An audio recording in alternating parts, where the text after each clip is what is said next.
Spakodia. Oh, Boko Mosa. And I'm going to mention you. Sir, yapa say you win.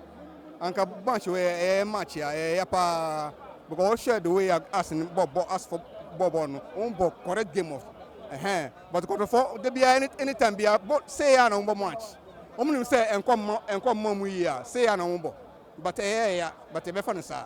Yes, but you put one or two things together now. You say next match. That's it.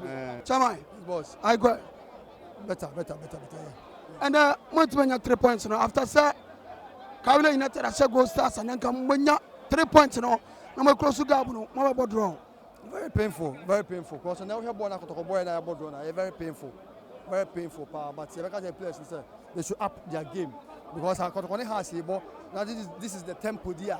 I mean for about 5 seasons, I mean because a next game now.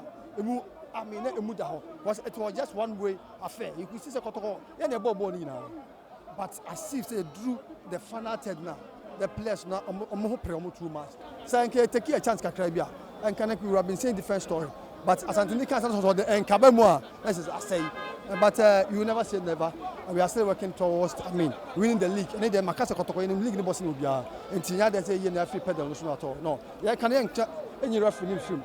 The referee officiating today, to me, I wasn't satisfied at all because referee there was some decisions here. I will say, he was not on point. He was not on point at all because I would do Kotoko has a full match. I don't know the queue.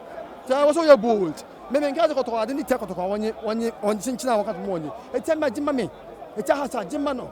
They'll be telling me Jiano. But there was some decision there. He got them wrong, totally wrong. 90 minutes. How's the fuck going to man Shebi? The radio say to me about Bodo. Now, me and for Sunday, be amica for Son Ouattara. Whatever changes, no changing me in Tiasi. Whatever changing, no changing in Tiasi. And then ask for boy. Me, I mean, with an ask ball. Me, and yes, be any gipe yanka. Okay. I'm going to say, but no more Katakwampoku, Kwampoku, me, and your first like a Kwampoku. Kwampoku ball away. Kwampoku on your defender be unworthy, and who said that Sibayano. Also, someone's Kwampoku, Kianka Sibenso. The be any Kotoko and Fusobe by number 6. And then your ball as a boy. Kwampoku went to me, the American say, House of Folk, some will be ya. And then on ya, some much your boy name. You must have House of Folk. And you baby, what tell a boy, what tell a new only the best loving. About it, only the best loving. And because this coach on your coach can never catch what tell us and Nidia, so be ya and on your mind. I mean, middle leg in the fine. I must say that's his medium was about your moon media. Has met my bell and my about 2 seconds and I say, Salmage, that's Boss, Kotoko come with me, be go stars. And yet, I say, one. Can I move in here? More close to Gabo. In fact, I'm very disappointed because I will share, excuse me, our team we have. And yet, team Kotoko to mission. As team in your team, Papa Bia, I'm very, very disappointed. But I mean, blame technical team. I think say you could see say yeah, technical team now yeah, and yes, Bia. But some of the players, play with Kwame Poku. Minimum what is happening to Kwame Poku suddenly. Obobono, I say a bono, I say fan, I say fan. I say Kotoko no all born so some people to me. Ya best no man home minutes. Eya Kotoko no born. And yes, sabi team phobia head up e baby. Kotoko team kese e Africa. In so na kwanya na Kotoko. That's how we run. But I believe say our next match no win beba. House of Folk na want to win. Your coach in Yadi, plus the blow match you or Munyadi or Mufi team no kula. No matreno.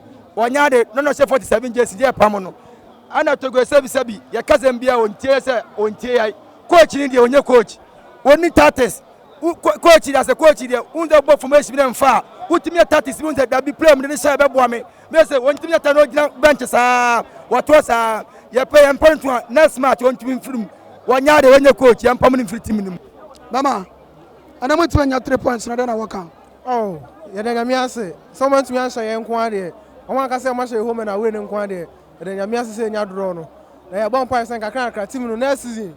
Montreal has phobia the best.